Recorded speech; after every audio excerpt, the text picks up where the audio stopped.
ഈ ഒരു മെറ്റീരിയൽ കണ്ടോ, ഇത് ഡയബിൾ ജോർജറ്റിൽ വന്നിട്ടുള്ള ഒരു മെറ്റീരിയലാണ് കേട്ടോ. നമ്മുടെ ഷോപ്പിൽ വരുന്ന ഒരുവിധം എല്ലാ കസ്റ്റമേഴ്സും ദുപ്പട്ടയ്ക്ക് വേണ്ടിയിട്ട് ചൂസ് ചെയ്യുന്ന ഒരു മെറ്റീരിയലാണ് ഇത്.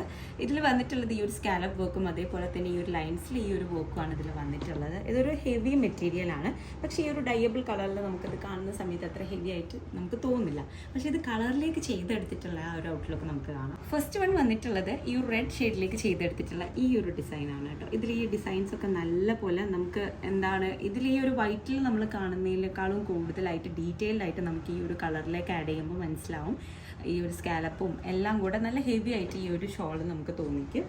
ഇനി വന്നിട്ടുള്ളത് ഈ ഒരു ഡാർക്ക് പിങ്ക് ഷെയ്ഡിൽ ചെയ്തെടുത്തിട്ടുള്ളതാണ്. നല്ല ഹെവി ആയിട്ട് തന്നെയല്ലേ, ഈ ഒരു വൈറ്റിൽ നമ്മൾ കാണുന്നതിനേക്കാളും കൂടുതൽ ഹെവി ആയിട്ട് തന്നെ ഈ ഒരു മെറ്റീരിയലിൻ്റെ വർക്ക് നമുക്ക് ഈ ഒരു കളറിലേക്ക് ആഡ് ചെയ്യുമ്പോൾ ഫീൽ ചെയ്യുന്നുണ്ട്. അതേപോലെ തന്നെ ഇനി ചെയ്തിട്ടുള്ളത് ഈ ഒരു ഷെയ്ഡിലേക്കാണ്. ഇതിൽ നമുക്ക് വർക്ക് അത്ര ഹൈലൈറ്റ് ആയിട്ട് മനസ്സിലാവുന്നില്ലെങ്കിലും ഇതൊരു റിച്ച് ലുക്ക് ഉണ്ടാവും കേട്ടോ. വെയർ ചെയ്ത് കഴിഞ്ഞാൽ ഒരു റിച്ച് ആയിട്ട് തോന്നിക്കും. അപ്പോൾ ഇങ്ങനെയാണ് ഡയബിൾ മെറ്റീരിയൽസിൻ്റെ ആ ഒരു ഇതെന്ന് പറയുന്നത്. അതായത് നമ്മൾ കളർ ആഡ് ചെയ്യുന്ന സമയത്താണ് അതിൻ്റെ ഒരു എക്സാക്റ്റ് ലുക്ക് നമുക്ക് മനസ്സിലാവുക.